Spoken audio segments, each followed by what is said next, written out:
Thank you so much for joining us for Church of the Rock's expedited audio training. My name is Isaac Buchert. I'm the audio tech here at Church of the Rock.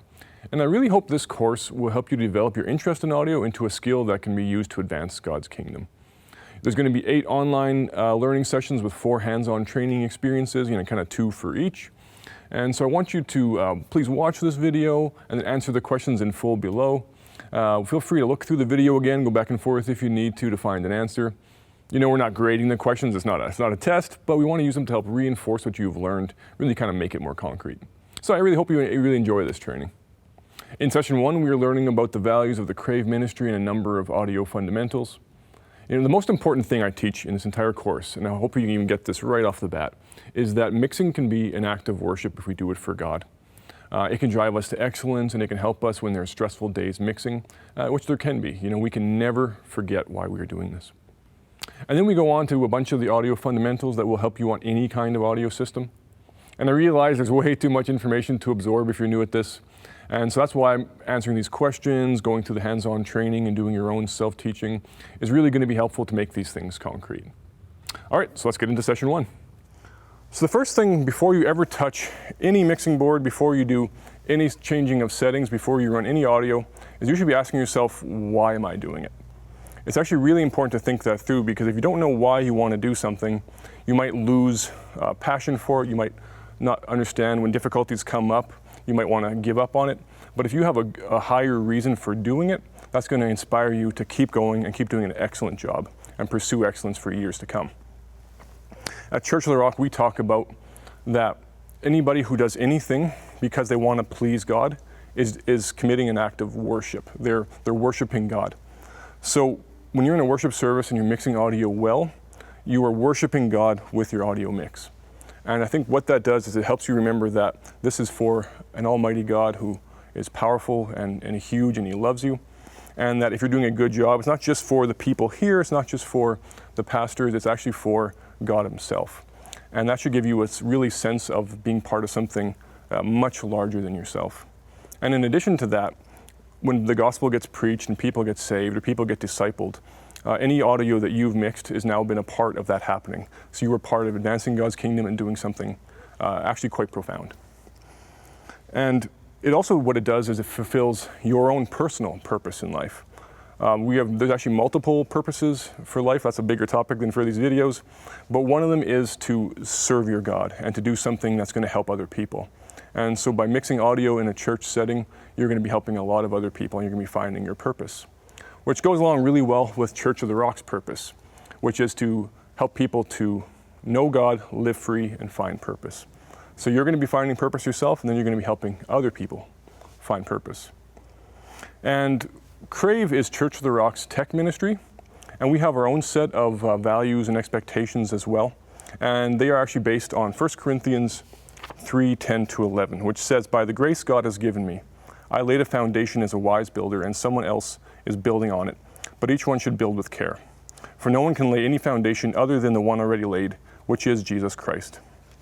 Might not seem like an obvious verse for a tech ministry, but what we're trying to say is that we serve the church, we serve the worship team, we serve the pastors by building a solid foundation for them to work off of. So, for example, if your pastor doesn't have to worry about feedback, doesn't have to worry about his mic not sounding right, doesn't have to worry that not everybody can hear him, he can focus on the message he's trying to preach to the people. Or for a worship band, they've spent a lot of hours and time developing their craft to play well, they spent hours of rehearsal for that particular service, and if they know that you're giving them a good mix to everybody in the congregation, in the audience, they will be able to play confidently and focus more on worshiping God and playing their instruments well. So we find ourselves building a foundation for other people to work off of. We also have 3 main values. The first one is excellence. We don't expect perfection from people when they serve with Church of the Rock's tech ministry, but we do expect people to pursue excellence, that they want to keep developing their skills, their abilities, that they will do their best job at every given point. And as even they make mistakes, they will learn from them and continue to do better. The next one is motivation. Like what I've talked about, is knowing why you're doing this and seeing the greater purpose in it, that your technical expressions are an act of worship. And then eventually too, you'll be motivated to then want to share your skills with other people if we ask you to do that. And then the last one is attitude. One of them is, a big one is being a servant. We are serving the worship leader, we are serving the pastors. We also need to always be ready for the unexpected to happen and not get flustered and not get angry.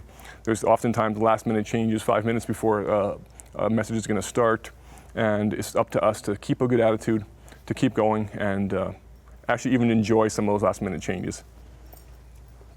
And the last one is that we need to realize that input is a chance to develop. So I've been actually serving at Church of the Rock for nearly 13 years. I volunteered for 6 years and I've been on staff for about 6.5. And that whole time I've been learning and growing, but to this day, I'll have the worship leader come back to me and give me comments on my mix to improve it or something he would like better. And that's a really good part because you can always learn, always grow, and always develop your skills further.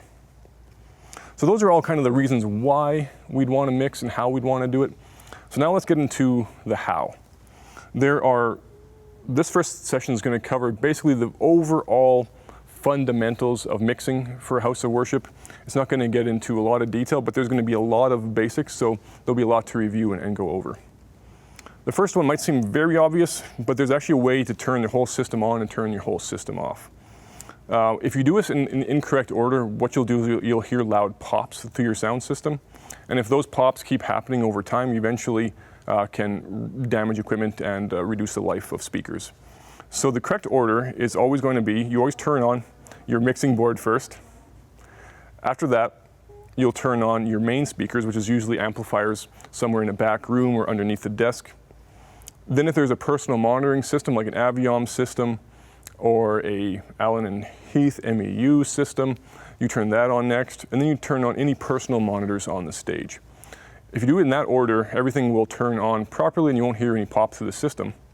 To turn off the system is exactly the opposite. You turn off the stage monitors, you turn off the personal monitoring system, you turn off the main speakers, and then you turn off your mixing board. The next one is mixing board basics.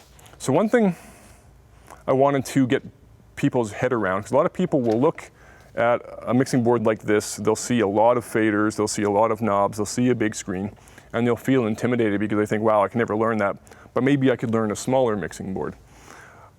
What I want to say is that every mixing board is essentially the same, it's just a bit more of the same things.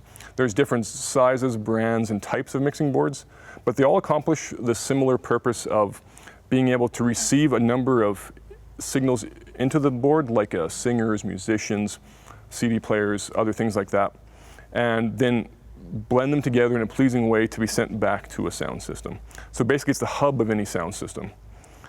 But like I said, even though there's many different mixing boards, they all essentially do the same things. They have essentially all the same features, which I'm going to cover more in just a little bit. The first thing, again, that all mixing boards have is what's called I/O, or input and output. If we take a look at this Yamaha TF5 mixing board back here, and if you look at the back of it, what you'll see is that there's a number of XLR connections, there's a number of cables that plug into the board, and then there's a number of cables that send signals out of the board. In this particular board, there's 32 XLR cables that go in and 16 that go out, as well as some digital connections as well. This mixing board, you can't really see the in and out, but if we go back to this smaller mixing board back here, there is, on the top row, is actually where you plug in most of your microphones and other signals, and then on the back of it is where you send signals out of it. Not going to go into every little connection and every little detail, but those are the main things. So you notice all three of these mixing boards have very similar way to connect into them. Some have more and some have less. The next thing, again, that every single mixing board has is channels. So on a smaller mixing boards, of course, you'll have fewer channels, and larger ones you'll have more. That's to accommodate more musicians or more signals that you want to take in. So again, this is the Yamaha M7CL. A channel is represented by this strip, and a channel is also something where, if you look at the screen, the strip kind of follows through and goes all the way up the screen, so everything on the screen represents one channel. And that's where usually for the most part, one source will be plugged into the mixing board through one of those input channels, and it'll come through the channel on the board. The next thing that almost every mixing board has, sometimes on smaller mixing boards they don't have it, but it's either a bus, DCA, and mains. Essentially, sometimes there's a fader on a mixing board that will control multiple things. So by pushing one fader up or down, you'll find that it'll actually turn multiple signals up or down. This is very useful in something like drums. If you have a drum kit that has, let's say, 8 microphones on it, by turning one fader up or down, you'll turn all those microphones up or down equally together. There'll be more detail covered in that as we go through the mixing board in session 3, and as with all of these things. One thing I should mention as well is that even though mixing boards all have the same functions, sometimes they're labeled different things. So for example, the groups where you move one fader and it changes multiple channels, on some mixing board that's called a group, on some mixing board that's called a DCA, and on some mixing board that's called a bus. They work in slightly different ways, they technically do slightly different things, but they achieve the same goal where one fader will change the sound of change the level of multiple channels. Next thing that every mixing board has is what's called channel strip controls, essentially the knobs. So the way that this mixing board works is if you select a channel, for that one, you select a channel, then all of these knobs work with that particular channel. And these knobs represent the same knobs you would see on any analog board or any other digital board. These same functions will happen on every single board. The first one on this board is called head amp, but it can also be called gain, trim, or sensitivity. So by checking this head amp knob and changing it, you are changing basically the amount of signal that's inputting into your board. It's almost always the topmost knob on any board, and basically it's the initial gain stage. It's the first time that you can increase the level into your mixing board. Because things like microphones actually produce very low voltage, very low signal, and by turning this gain or head amp knob up, you're boosting that to become a usable level. On many other mixing boards, the next one is called pan. It stands for panorama. And basically what it does is it'll send a signal more to your left or to your right speakers. If you think of wearing headphones as if some sounds more in your left headphone than your right headphone. And so in this particular room, our sound system is set up in a mono setup so that all the sound comes the same through every speaker. So this knob will actually not make any difference. This control will not make any difference in this particular room. But in any room where you have 2 speakers and they are panned left and right, if you move something left, you'll hear it more left. If you move it right, you'll hear it more right. The next is the EQ control. So again, on this mixing board, it's this entire section here. And every single mixing board will have some kind of EQ controls, but some of them have much more limited amount of functionality and some have much more. EQ stands for equalization, and basically you're able to boost or cut or manipulate the different frequencies within a sound. There's quite often 3 different controls within the EQ controls, and I'm going to actually quickly put up a visualization. So the first one is a gain knob. So as opposed to your head amp gain, this is just boosting or cutting an individual frequency or range of frequencies. The frequency knob is which frequency you're boosting or cutting. And then the Q is also called sometimes bandwidth or width. And basically it affects how many other frequencies are being affected. So it's visualized by getting wider or narrower. Basically you're affecting one frequency and a number of others around it.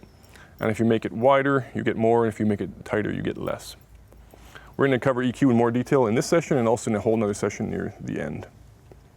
Another control is called either mix or send or aux, and this one is called mix.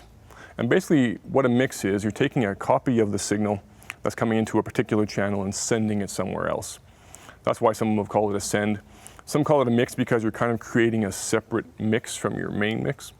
And this is useful for sending to personal monitors on a stage so that the musicians can hear the individual instruments in the right proportions as they want to hear. Because they're not going to want to hear it exactly the same as the congregation does. They're going to want to hear more of certain things so they can play better.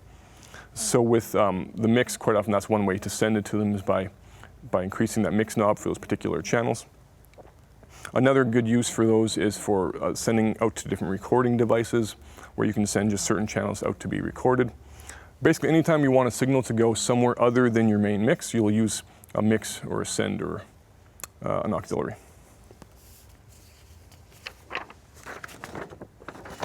This board has some functions that other boards might not, which includes this next one, which is called dynamics.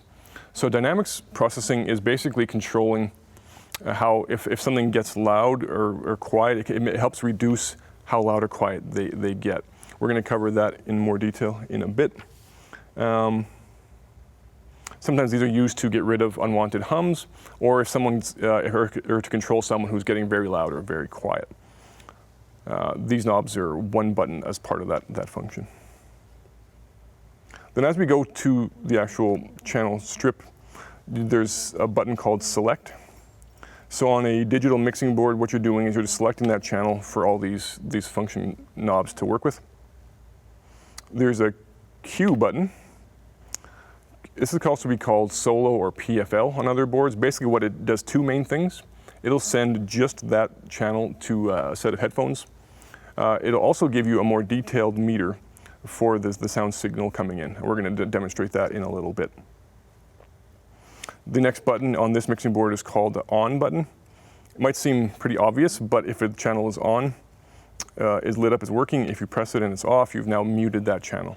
So on many mixing boards, it actually is labeled exactly the opposite. It's actually a mute button. So by default, the button is not pressed and the channel is open, and you press a button to mute it. On this mixing board, it's exactly the same thing, but it's the opposite, where it's an on button. So if it's lit, it's on.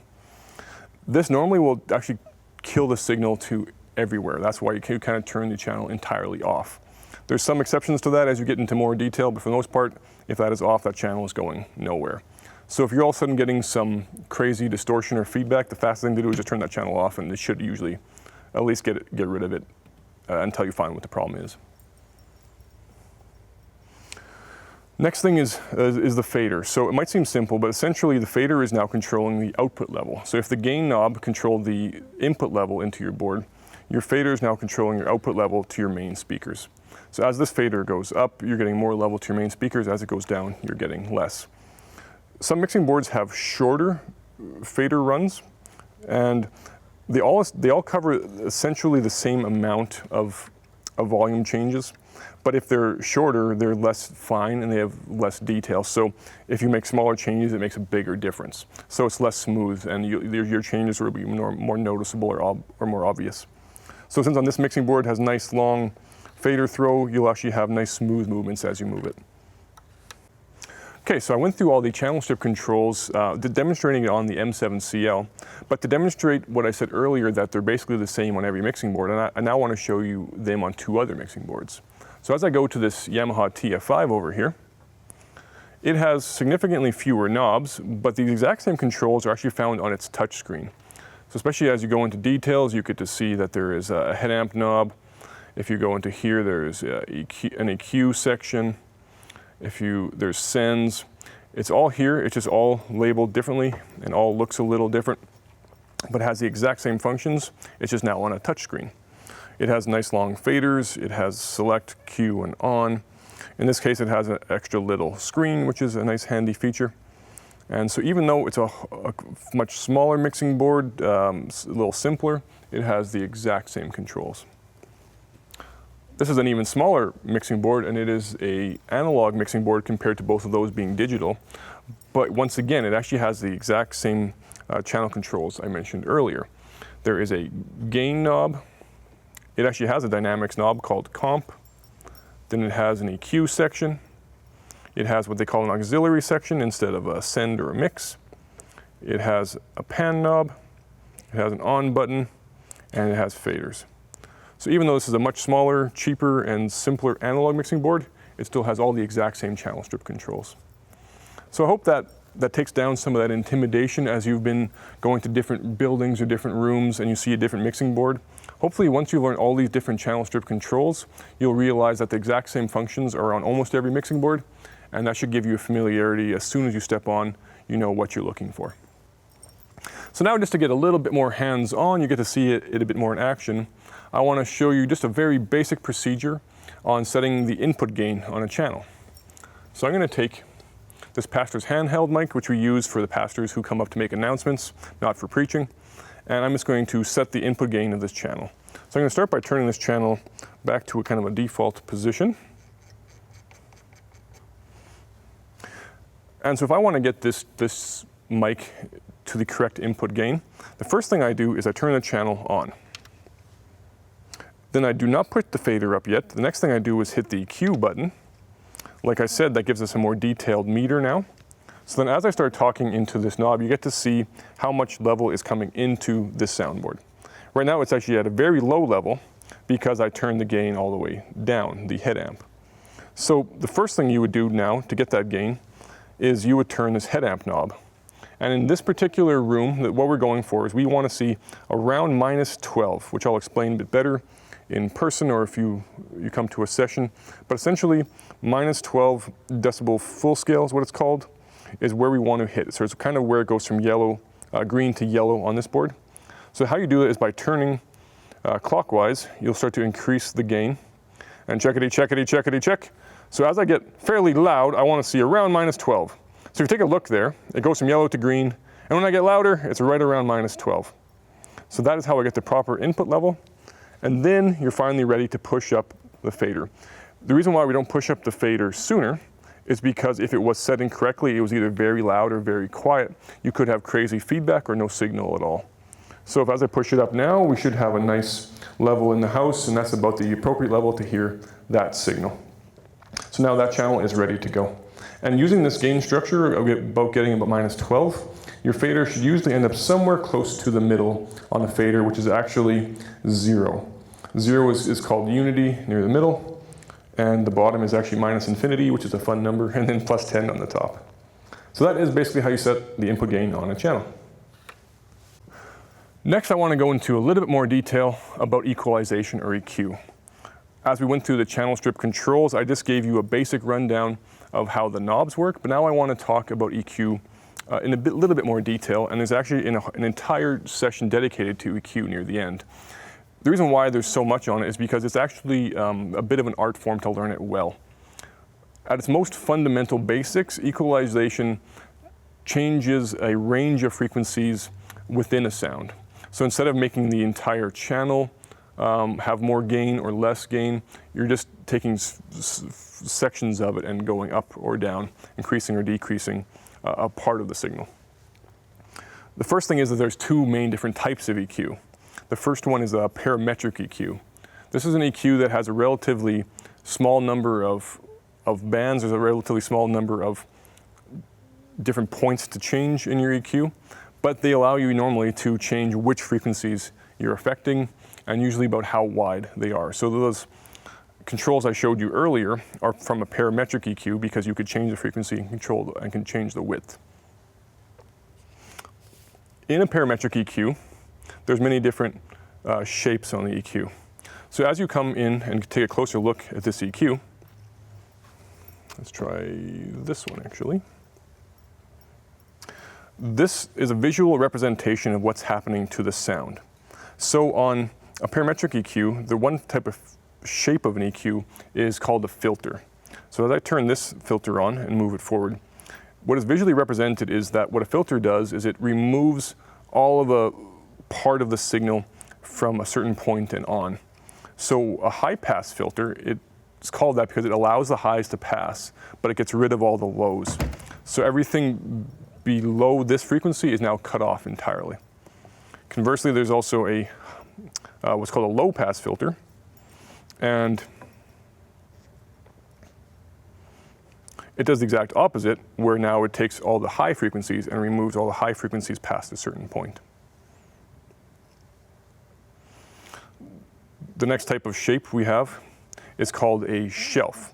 And so a shelf basically is turning the entire low or high range up or down a certain amount, but not removing it entirely. Basically, if there's ever a, let's say, bass or treble knob in a car stereo, this is basically exactly what it's doing. So I'll demonstrate that now. So if you notice here, as I turn the gain lower on the low shelf, a certain frequency and all the low frequencies beneath it or lower than it all go down the same amount or all go up the same amount. That's called the shelf. So once again, if you ever had any kind of mixing board that just has a low knob and nothing else, there's a very good chance that this is what it's doing. It's taking the whole low range going up or whole low range going down. The next type is called a bell curve. So basically what a bell curve does is it takes a certain frequency and either, again, boosts it or cuts it, and then it has a certain number of frequencies around it that it affects as well. And in a parametric EQ, this is what makes it more flexible, is that you can change which frequency you're affecting as you can with the filters and with the shelf. And so you can boost something, change the frequency, you can cut it. And it also has the additional benefit of being able to be widened or narrowed. So this will affect more frequencies or affect less frequencies. For the most part, wider curves will sound more natural to the ear. So if you're trying to change something without people noticing that it's been affected, you would want it wider. It'll sound smoother, more natural. If you're trying to fix a problem, and especially when you're cutting, you would do a very narrow frequency. And a very narrow frequency will then just get rid of that sound you're trying to remove without affecting the things around it too much. So as you get to know your system, as you get to know EQ, you'll find that these will be a big part of your everyday use of a mixing board. The other type of EQ that there is called the graphic EQ. And a graphic EQ is quite a bit different, and it's not used very much on a regular day-to-day basis. On this mixing board, the graphic EQ is represented like this. Most people would probably have seen them in an actual separate output box that has basically one slider for every frequency, but it has many more. Basically, this is normally used just to set up a sound system, to EQ a room, or to just change sound going to some smaller output device, and not normally something you use on a day-to-day basis as you're running sound, but it's good to be aware of what they are and how they work. So essentially, if you take a look, there's all the separate frequencies, and you have one fader for each, and you can either boost or cut those frequencies, and they have a predefined width to them that you can't change. So that is a graphic EQ, and you probably will rarely use one in Church of the Rock settings, but if you do, it's good to know about them. So now that you know a little bit about EQ, we want to now talk about how EQ is used or why you would use it. The first and most obvious is what we call tone shaping. So basically you can slightly affect the way something sounds. Two things that really need to be emphasized about EQ is that you always want to have a goal in mind. You don't want to just start swinging knobs around to hopefully maybe it'll magically sound better. We don't believe in magic, we believe in the Lord, but we also know that you have to do things with a purpose in mind and do things well. So for example, if you hear a vocal and it sounds muffled or muddly, what you might want to do is say, how do I fix that part of that sound? So either I need to boost the high mids or cut the low mids, and so you have a goal in mind. The second thing is that the best quality is actually achieved with the less amount of EQ. So you don't want to go to EQ first.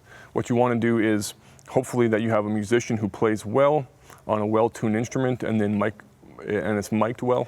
And then from there, adding a little EQ to sweeten up the sound or to fix it slightly. You'll never be able to take a terrible sound and make it great with EQ, but you might be able to take a good sound and make it sound excellent if you do it well. Another use of EQ is separation of similar sounds. So let's say you have two electric guitars, both are playing in similar things. You have a hard time telling in the mix which one is which. Sometimes what you can do is cut a certain frequency out of one guitar and add it to the other one, make one sound more trebly, make one sound more full-bodied, and that way you have a more distinction between those two guitars. But actually much more commonly is separating out a kick drum and a bass guitar. They occupy much of that same low frequency range, so by taking out the very lows on the bass, you'll hear the very lows on the kick better. So separating similar sounds is another great use of EQ. And the last one is more rare, and of course there's more uses than these, but these are the main three uses for EQ. The last one is feedback suppression. So in session 2, we're going to talk a lot more about how you set up a sound system properly so that you don't have, you have much less likelihood of having feedback. But there's certain things within physics that no matter how well you set up your system, there's certain mics that are always going to be more prone to feedback. And EQ is actually one thing you can do to help. If you've done everything else correctly and you're still getting feedback, you can go to EQ to help increase your signal to noise. Sorry, you can, let me start over. You can use EQ to reduce the amount of feedback you have with the signal so you can hear it louder. And actually, I'm going to demonstrate that. So this is a lavalier microphone or lav mic. I'm going to demonstrate some of the differences in a moment. But these are much more prone to feedback for various reasons. And so I'm going to just right now demonstrate how easy this thing is to cause feedback. So that was pretty easy. So basically I just gave it a little bit of level and instantly I have feedback. So one thing I can do to try to fix that, if I go to my EQ again, and I just, all of this, flatten this out so it becomes right back to nothing. So now it'll feedback even worse. But if you listen to that feedback, it doesn't actually feedback at every single frequency. Certain frequencies will feedback sooner and certain frequencies will feedback later, depending on a number of factors. So if you remove the frequencies that are more prone to feedback or reduce them, you'll be able to have the signal go louder without feeding back as much. So if we listen to this now, as I push it up, it's going to feed back. If you listen to that frequency, I'm just trying to give you a second there to hear it. It's somewhere in probably the low mids or high mids. So one thing we can do to try to find is to actually make it feedback worse on purpose. So I'll have it where it's just about to feedback. Then I'll start with the low mid. Actually, let's start with the high mid. So if I push that up, so that was not where we were hearing that, so that's higher. So if I go to my low mid, that's about almost exactly where we were hearing that. So what I can do is, I'll get it to a little louder, so it's feeding back even a little worse. And then as soon as I pull that EQ down, notice how it goes away. So even just by taking a small amount of EQ out of that main feedback went away. So as I push more level into it, see now we hear a very high feedback frequency. So if I take this high knob and pull it down, we should have less of it. And then a very low one came in, so if I put in this filter, that should get rid of that. So this is something where you can tweak and dial in, but with a bit of EQ, you can greatly increase how much level you get without feedback. Let's try it one more time. There we go. That's better. There we go. So as I mentioned just briefly previously, getting rid of feedback is going to be much better accomplished by how you set up your stage and how you use your microphones. And so I want to now demonstrate some things about microphones to better explain how you would do that. So there's two main things about microphones you want to consider as you're considering which mic you use for which application and how you place them. The first one is frequency response. Frequency response is basically how a microphone is sensitive to different frequencies. Most people think a microphone just picks up exactly what's in front of it, but that's actually not true. Most microphones are tuned. So for example, this microphone I showed you earlier is tuned for the human voice and tuned for people speaking really close up to it. So what it does is it gets rid of, it doesn't pick up the low end as well, and it slightly boosts the high end. And it doesn't do the very, very high end. So this mic will be good on a human voice, but might not be great, for example, on a violin. Violin, you'd want more detail, and you would want it to go up to a higher range. So it's good to know at least a little bit about your microphones, how they're picking up the sound before you ever use them or place them. The next one is pickup pattern. And again, most people assume that all microphones just pick up whatever is straight in front of it. And the reason why that is the vast majority of microphones, that's exactly what is the case. This particular microphone, it's hard to see on here, but it's actually a cardioid microphone. It's usually labeled. And what that means is there's a heart-shaped pickup pattern. That's why the word cardioid. So essentially, it picks up the most in the front, and as you turn it, it gets weaker and weaker, and to the point at the back, it's almost entirely dead. And so again, that makes the most sense that you point this at something, and that's what it picks up. If you point it away, it will not pick it up anymore. This is really useful because, for example, if someone has a speaker on the ground pointing up at the mic, it's actually almost not going to pick up at all on the mic because it's pointing at the deadest spot on the mic. And I'm going to demonstrate that for you, how that works. So on this microphone, again, as I'm pointing up to it, it's about one level. But as soon as I start turning it, you're going to notice it get quieter and quieter and quieter. As I get to the back, there's basically no signal at all. But as I turn forward again, you get nice good level. So this microphone is clearly a cardioid mic, and as you go to the back, it is almost entirely dead. But that lavalier mic I showed you previously, I'm going to just adjust a little bit to make it even less prone to feedback. Lavalier mics are omnidirectional. So essentially omnidirectional means it picks up all the way around itself almost exactly evenly. The reason why you might want that, particularly for a lavalier mic, is if it's pinned to your chest the way mine is here, and if I turn my head, if it were cardioid, you could hear how much of that signal would die away, and you would lose it. With omnidirectional, it still loses some of its signal because you're further away from it, but not nearly as much. Secondly, sometimes people will put these on themselves who don't know how to place them properly, so they might even have it 100% upside down. So if they place the microphone 100% upside down, you'll still pick it up just as well as if they had it on correctly. So there's other reasons as well, but those are the main two reasons. Like they're less prone to wind noise, so pa, pee, puh, they're a little bit less prone to that. And those are the main reasons why you would want to use an omnidirectional mic. But as I mentioned earlier, they're actually much more prone to feedback. So there's some drawbacks to them. But just to demonstrate that pickup pattern, so if I have this mic, there we go. And as I turn it, it'll be almost exactly the same volume. If there's any difference in volume, it's only because I'm not turning it exactly evenly. But essentially that is exactly the same volume no matter which way I turn it. So that's just good to have in mind whenever you're picking a microphone.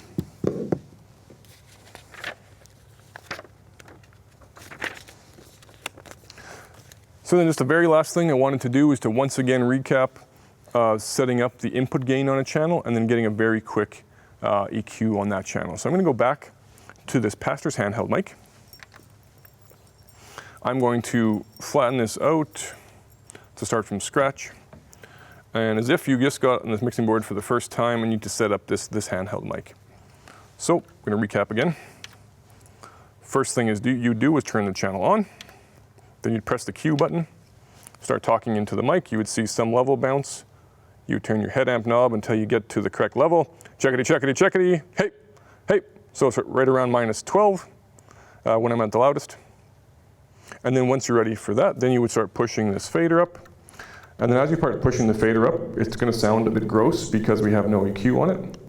So first thing I would do, and I'm going to cover this in more detail later, is I'm going to get rid of all the very, very low end, because there's nothing useful in that helps. As you notice, it almost makes no difference. But if you would tap on the mic, you notice it much less with that rolled off. Now, to me, this mic doesn't sound quite as clear as I would like. It's a little bit muffly. So sometimes by taking out just a little bit of low mid, you can clear that up. One way to test that, actually, is to boost it so it sounds actually the worst possible, like there about. And then when it sounds the worst possible, you cut that out, and that will sound a little better. It's not 100% perfect, just a quick demonstration here, but getting rid of the little low mid made it sound a bit more clear. If you wanted even more clarity yet, sometimes doing a little boost in your high mids, but then you might be prone to making it sound a bit too sharp or essy, which I think it is sounding right now, so I'm gonna put that back down. This is fairly good. This sounds pretty much like my voice in this mic, and got rid of most of that muffliness and added some clarity to it. If it was too essy, you might just take out some of those very high frequencies, somewhere between 4,000 to 7,000 usually, sometimes a bit more, a bit less, and that will take rid of some of that S a little bit. So I know that was a ton of information, but it'll be very helpful for you as you pursue excellence in audio. And one of the best ways to pursue excellence is to remember that this is an act of worship to God if you do it to please Him. And you know, we have values at CRAVE that we expect you to follow, which are things like excellence, motivation, and attitude. And I also hope you've learned a bunch of fundamental concepts that will help you in any mixing environment you find yourself in. So I'd like you to please answer the questions below and feel free to go back and review the video if you need to. And in session 2, we will cover sound systems and troubleshooting, which will be a really interesting one, I think. Okay, thanks.